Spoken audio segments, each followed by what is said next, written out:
Hola, en la tercera parte de Historia de la Evolución vamos a ver qué ocurrió luego de los escritos de Darwin, de su vida y de sus intentos por implantar el darwinismo, o más bien la evolución por selección natural, en la comunidad científica. Vamos a ver qué pasó post-Darwin.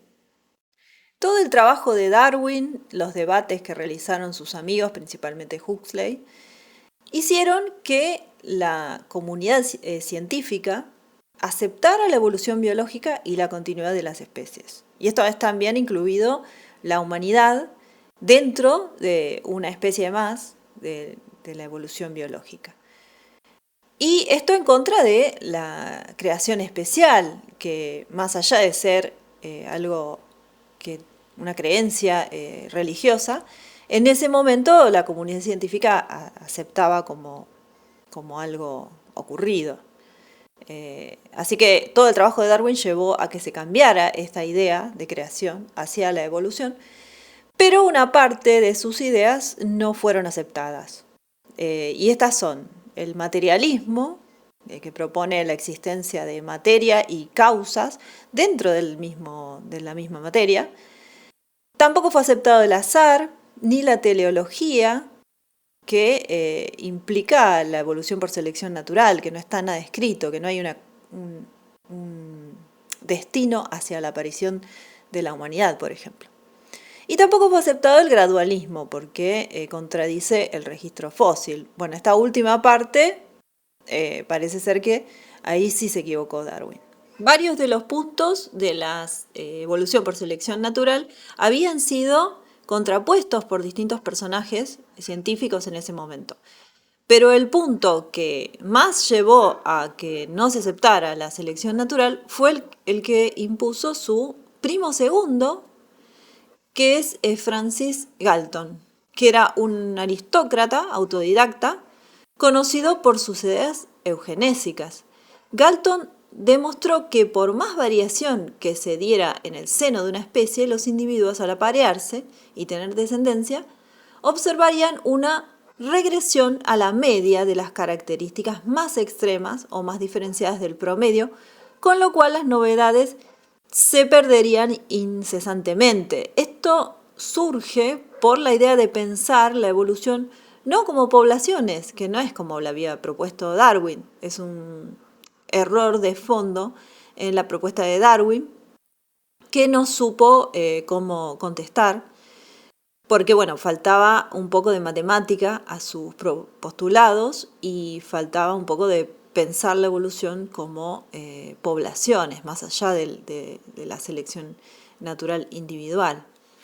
Acá les pongo una nota para que lean la historia de Galton y cómo lo que ahora conocemos como el darwinismo social, en ese momento era la eugenesia, y era anterior a Darwin en realidad. Vamos a volver con esto en otro momento. Entonces la teoría de la evolución de Darwin quedó un poco vacía, por así decirlo, porque si bien es importante aceptar la continuidad biológica y por ejemplo, el dibujo del árbol filogenético en donde se relacionan todas las especies como emparentadas con un antepasado común, es un desarrollo importante, pero no se aceptó el mecanismo del darwinismo. En ese momento se decía darwinismo a el método de evolución por selección natural.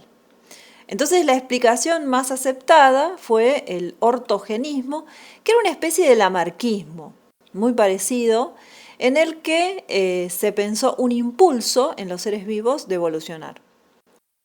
Y esto implicó un finalismo teleológico, una vuelta a la teleología que para unas pocas personas que conservaban el darwinismo fue intolerable.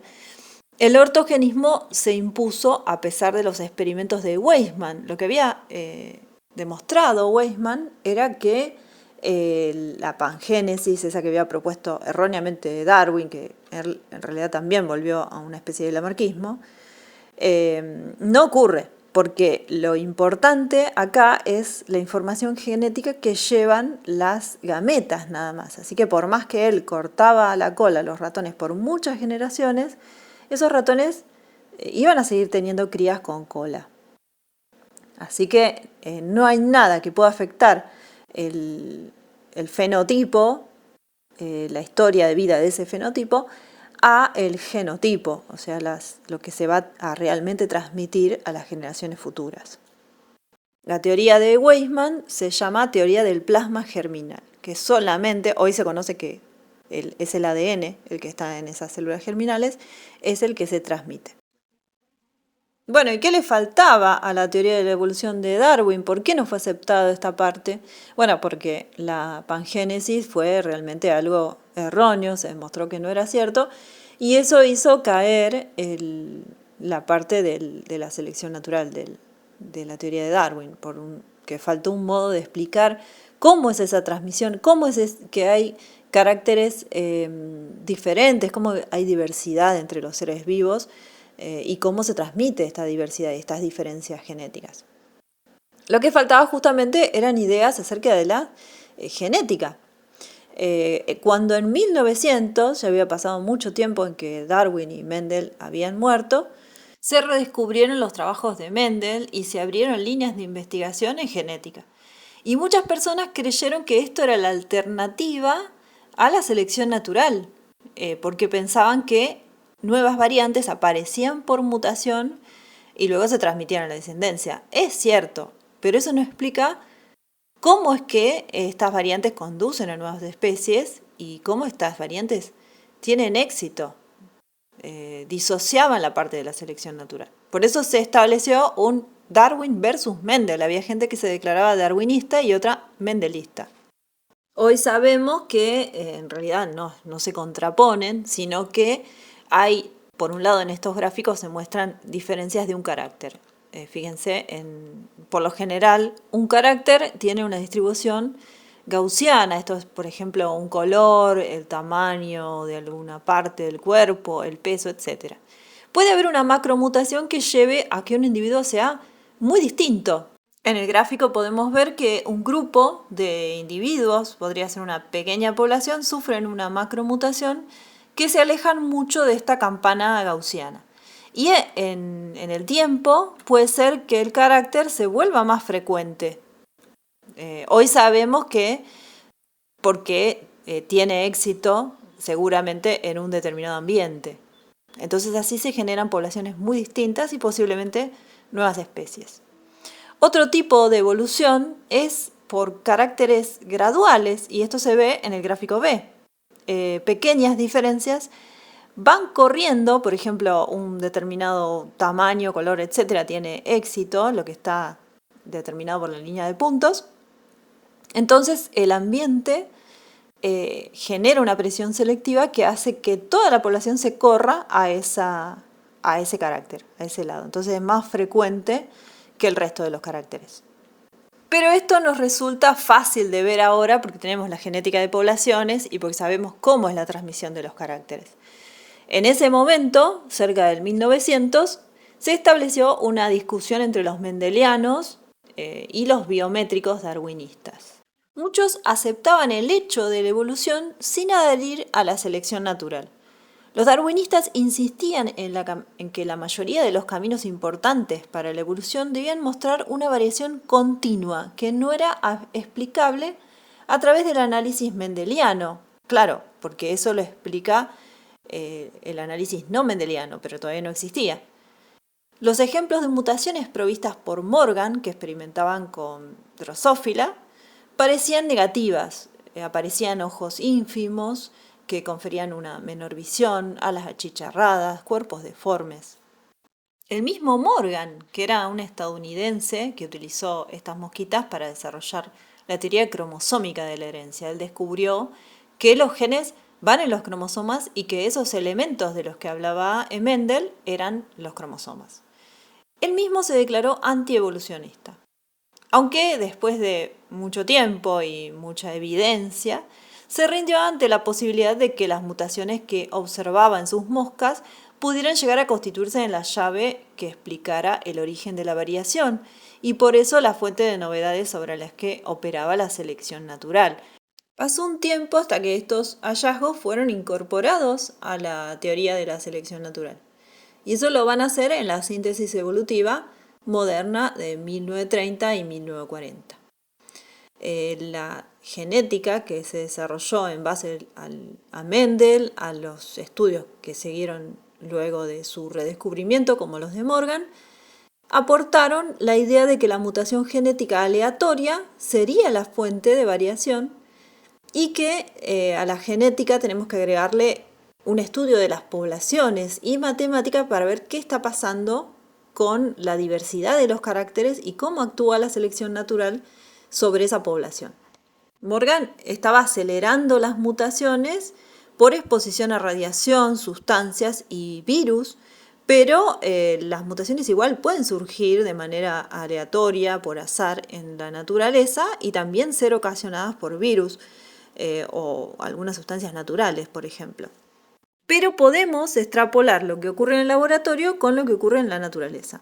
En la teoría sintética de la evolución biológica, finalmente los modelos de Mendel y de Darwin fueron conciliados y fusionados, principalmente a través del trabajo de varios biólogos, empleando modelos estadísticos matemáticos a las teorías de Mendel, en el que incorporaron la herencia por genes con la genética de poblaciones, y la selección natural recién pudo consolidarse a partir del año de 1947, fecha en que se realizó un importante congreso en la Universidad de Princeton, Estados Unidos, en donde se utilizaron una serie de trabajos realizados por distintas personas y eso sentó las bases de lo que es la teoría sintética o la síntesis moderna. La teoría sintética unió al darwinismo, o sea, la parte que faltaba incorporar, la selección natural, con la genética, los últimos desarrollos de la paleontología, que había avanzado un montón, se habían redescubierto fósiles, se habían reinterpretado esos fósiles, y la sistemática, o sea, todo lo que es la sistematización de las distintas especies en grupos, filos, etc., en un solo corpus teórico. Veamos ahora quiénes fueron los que sentaron las bases para la construcción de esta teoría sintética. Algo sumamente necesario para comprender la evolución es la bioestadística, la estadística aplicada a la biología, y se considera a Karl Pearson como el creador de la estadística matemática. Y bueno, en realidad los orígenes de la bioestadística son un poco turbios, porque acá tenemos a Pearson junto con Galton. Galton era su padrino intelectual, que donó la herencia para crear un espacio de investigación sobre la eugenesia en la Universidad de Londres y la voluntad de que éste sea dirigido por Pearson.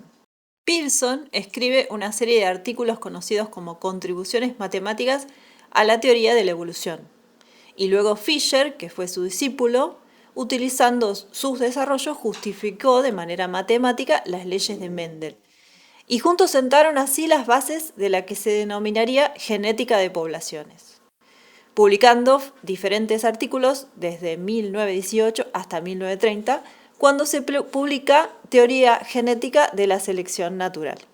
En este libro se muestra que al actuar la selección natural sobre poblaciones grandes y genéticamente variadas, gracias al flujo de los genes y la desaparición de las mutaciones desfavorables, esto es, si son muy desfavorables pueden ser la muerte o dejar poca o nula descendencia, se conservarían las variaciones más favorables, y estas, surgidas por mutación aleatoria un tiempo atrás, obviamente, podrían aumentar su frecuencia si la reproducción fuera selectiva.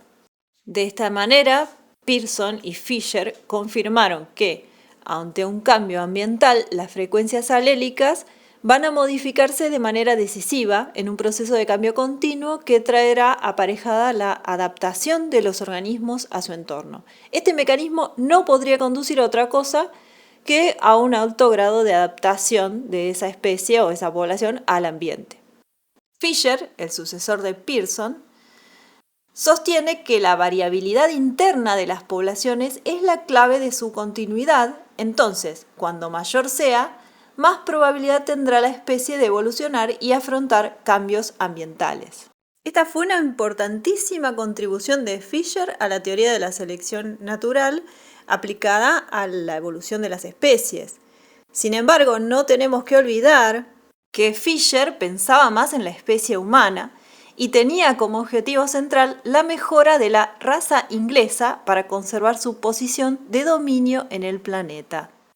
Acá les dejo una nota en donde van a poder leer cómo estas ideas están muy mezcladas y si bien contribuyen mucho a una teoría general como es la de la selección natural, lo hacen con un objetivo muy específico que es justificar la colonización, el dominio y la opresión de las distintas etnias, porque incluso en esa misma época se consideraban razas distintas, las distintas etnias humanas, y las diferencias creían que eran genéticas y no mayormente culturales, como sabemos ahora.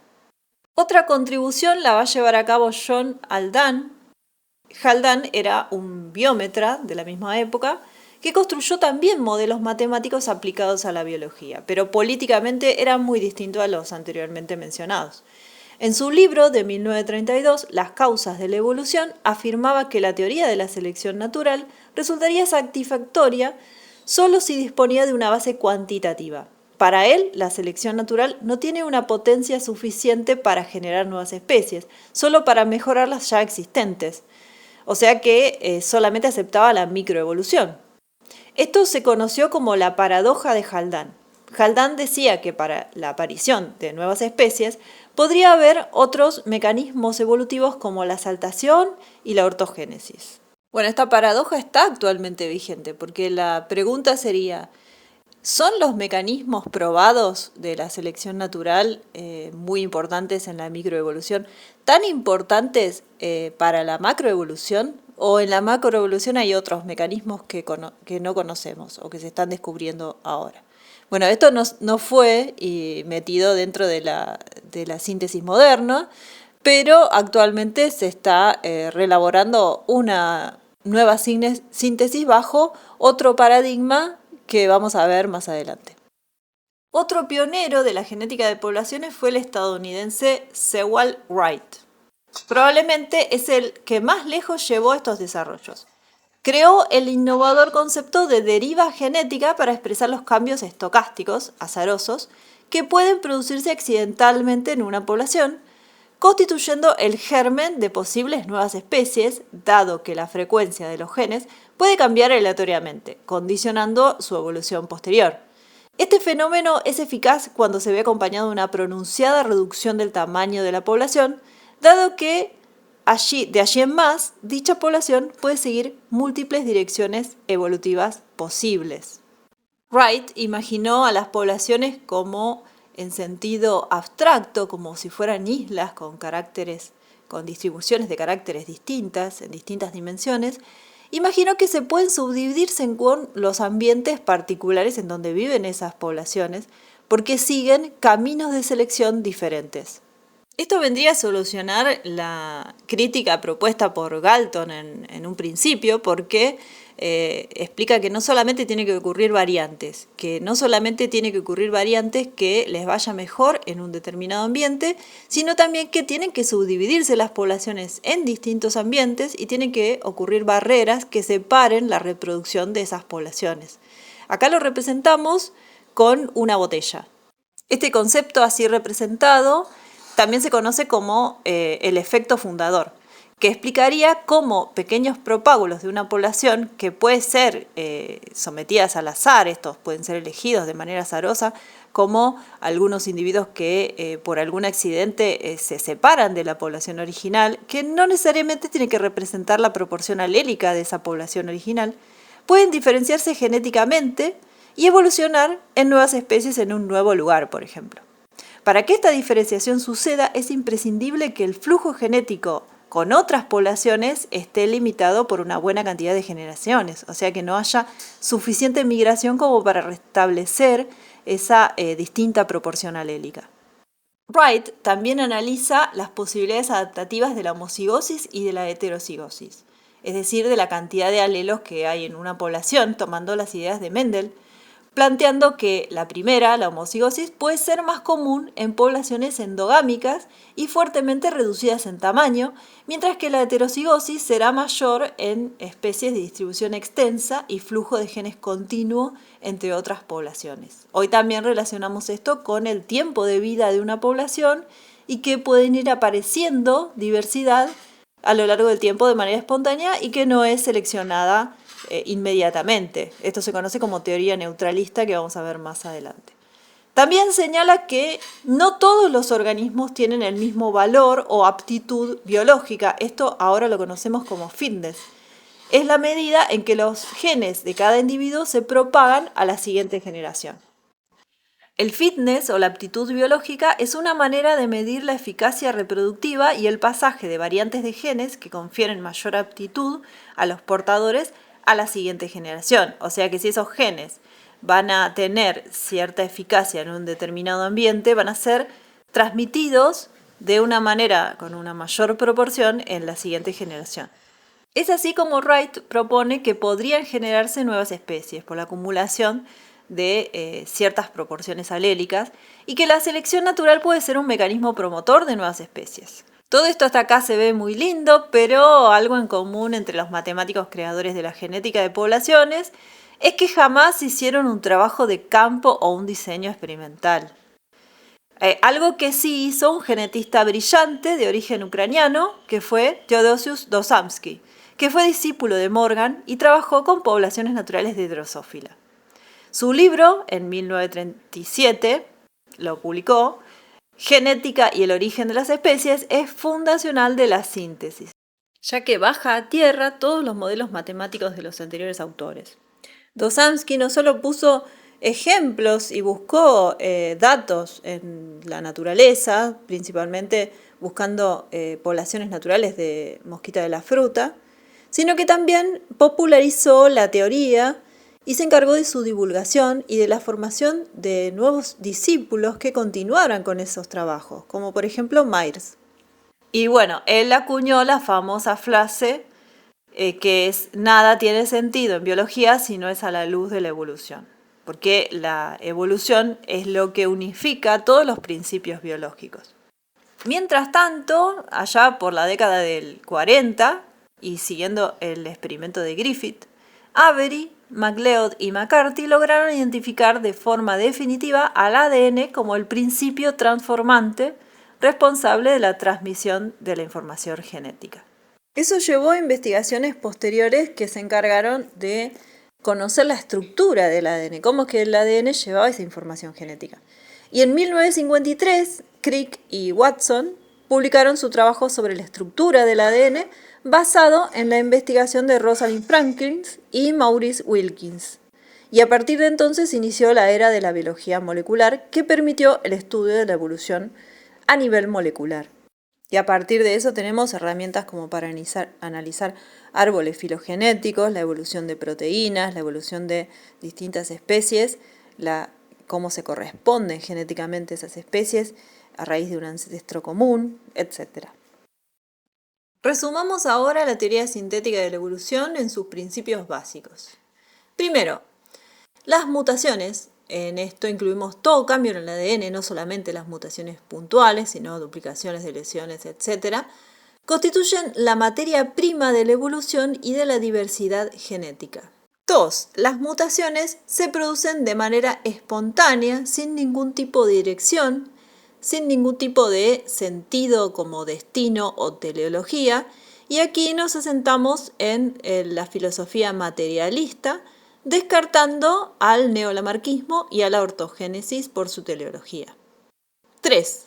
La aparición de mutaciones sigue un ritmo constante. Acá posteriormente vamos a discriminar que hay mutaciones que son propias, sometidas a la selección natural, como las que determinan genes, y otras áreas en el ADN que no determinan genes, que no son transcriptas y que sí pueden mutar a tasas constantes sin que sean afectadas por el ambiente o la selección natural. 4. La recombinación cromosómica, la transmisión genética horizontal por parte de las bacterias o los procariotas, y la reproducción sexual por parte de los eucariotas generan variabilidad al interior de una especie, o sea que dan vuelta el mazo de cartas, reparten las cartas y establecen repartijan los individuos que van a decir qué alelos le van a tocar, y algunos van a ser favorecidos por esta suerte de distribución al azar de los alelos Y puede ser que alelos que constituyen ventajas en un determinado ambiente se llegan a juntar y constituyen, por lo tanto, una mayor ventaja en ese ambiente. 5. Algunas de estas mutaciones o combinación de mutaciones de distintos alelos en distintos locus podrían aumentar la eficacia reproductiva del organismo que las posea en un determinado ambiente. 6. El aumento de la capacidad de supervivencia, de la capacidad reproductiva o, en definitiva, el fitness, generará una mayor posibilidad a la siguiente generación de heredar esas mutaciones favorables, las que se irán extendiendo hasta hacerse cada vez más frecuentes en la población. Las frecuencias génicas de la población irán cambiando en el tiempo con la incorporación y generalización de las mismas. 7. Las presiones selectivas pondrán a prueba la dotación genética de una población una y otra vez en los distintos ambientes, configurando un cierto recorrido evolutivo y una variación permanente. Más allá de que se puedan distinguir distintas modalidades de acuerdo a la supervivencia de unas secciones de la distribución u otras, todo cambio está dominado por la variación, que es un proceso azaroso, pero la selección natural no lo es, ya que depende del ambiente. Podemos pensar que la supervivencia de las poblaciones puede ser el efecto de una serie muy variada de factores que influyen en los individuos, que puede ser la competencia intraespecífica por los mismos recursos, parejas, etc. Pueden ser las condiciones ambientales variables, geográficas, climatológicas o más microambientales. Puede ser la competencia interespecífica, como la resistencia a enfermedades, parásitos, etc. Puede ser con los seres vivos en los que los organismos se relacionan, los que se alimentan, como distintas plantas que pueden ser tóxicas, pueden tener espinas, pueden ser difíciles de alcanzar. O también, si son predadores, cazar presas que éstas pueden escaparse o defenderse.